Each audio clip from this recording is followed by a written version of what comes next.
Oi, gente, boa tarde. Hoje é um dia difícil para mim, então eu queria compartilhar com vocês. Eu tenho um irmão mais velho, ele tem esquizofrenia. O primeiro surto dele foi aos 18 anos. E era um irmão, ele existe ainda, ele está vivo, graças a Deus. Mas na época era um irmão que a gente ia pra balada junto. Ele sempre me dava cobertura, porque eu era menor e tal. Então, éramos próximos. Porém, aos 18 anos, ele teve o primeiro surto de esquizofrenia. Na época, não se reconhecia assim com tanta facilidade, não havia tanta informação como tem hoje. Então, logo achavam que era drogas. Não era. Enfim. Eu, quando estava fazendo serviço social, pela idade da minha mãe e tal, chegou-se a um consenso na família que alguém teria que ficar responsável por ele, ter a curatela dele. Eu, como estava fazendo serviço social e tinha um conhecimento maior, eu assumi a ser a curadora, porque todos os irmãos tinham que assinar, né? Assinaram, acharam uma excelente ideia, né? Uma excelente ideia. Bem, enfim. Ninguém queria ter ele por perto, porque nos surtos ele fica agressivo, né? Ele é outra pessoa. Ele, como essência, é uma pessoa muito doce, muito doce, muito... Nossa, enfim, a personalidade dele é incrível. Mas ele tem esquizofrenia, então tem várias personalidades. Enfim, em 2017, a gente sempre conseguia contornar os surtos, porque já sabia que os remédios não estavam fazendo efeito e tal, essas coisas assim. Mas em 2017 ele teve um AVC. E eu, com toda a informação que tinha, o que era o AVC, os primeiros sinais, eu não consegui identificar que ele estava tendo um AVC. Eu estava achando ele, sei lá, meio tonto, meio assim, muito agitado. E ele se queixava de dor no peito. Aí eu falava, é o cigarro, diminui o cigarro e tal. Bem, mas passou. E ele teve 3 AVC. No terceiro eu vi que, aí chamei a ambulância e tal, levei para o hospital. E ele em pleno surto psicótico. E hospital público é aquilo, né? Se você chegar na troca de plantão, lascou, né? Bem, enfim, troca de plantão. Ele vomitou e ele estava muito mole, muito gelado. Aí arrastei ele da cama, botei numa cadeira de roda, dei um banho nele e tal. E ele chorava, me pedia perdão. Perdoa, dando tanto trabalho, que não sei o que. Bem, enfim, passada essa fase, ele ficou em casa e eu fazia a higiene dele, eu dava banho, que ele ficou, né, a boca, o lado direito todinho dele ficou atrofiado, não conseguia ficar em pé. Mas ele, em pleno surto, cismava que andava, saía da cama, caía, se arrebentava todo. De madrugada eu escutava o barulho do chuveiro, porque tinha um banheiro dentro do quarto dele. Eu escutava o barulho do chuveiro, eu entrava em pânico.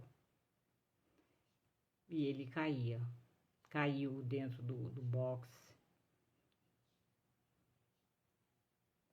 Todo ensaboado ainda. Bem, enfim. E o braço que estava torto, né? Engatou naquela torre que tem na pia do banheiro. Ficou engatado, eu tive que desengatar, ele gritava muito e xingava muito. Aí consegui arrastar ele pelo chão, ele molhado, ensaboado, ficou fácil. ficou difícil jogar na cama, enfim. Aí sempre vinha uma equipe médica, né? A equipe médica viu e tal, olhou o meu estado também, né? Falou, Suelen, interna ele no asilo porque você vai morrer. Bem, enfim, foi uns 3 asilos, mas tudo picaretagem, tudo, queriam pegar o dinheiro. A minha sorte é que a aposentadoria dele, quem recebia era eu na minha conta. Então eu não dei o cartão. Falei, não, cai na minha conta, eu venho aqui e pago. Porque era pilantra.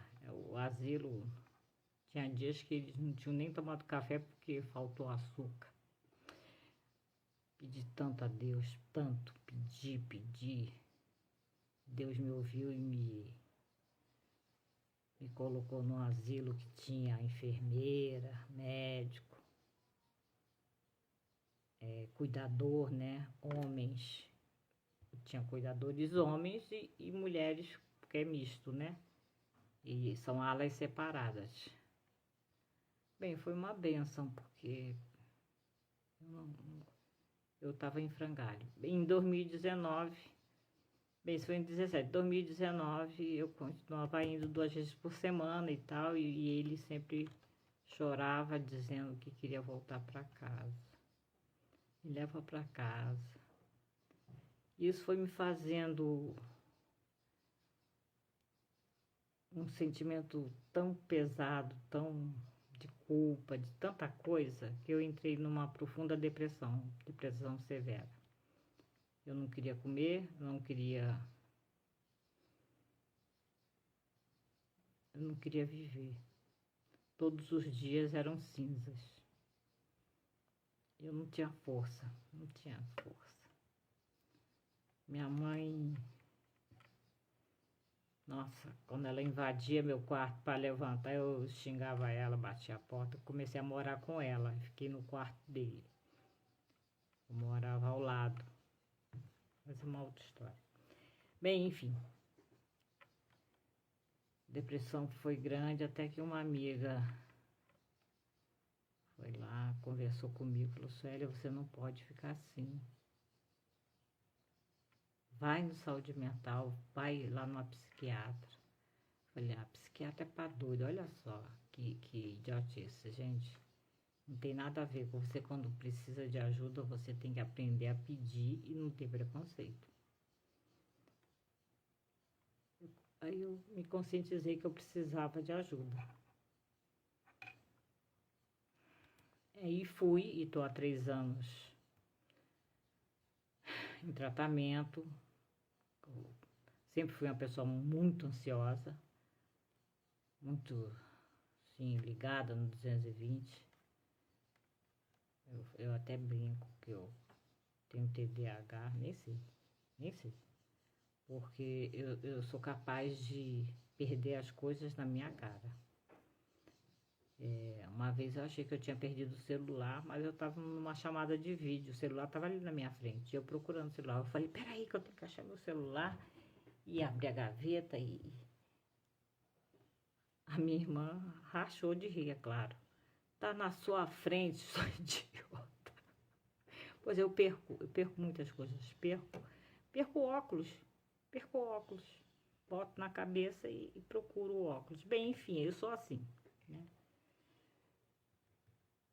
E eu tô indo lá.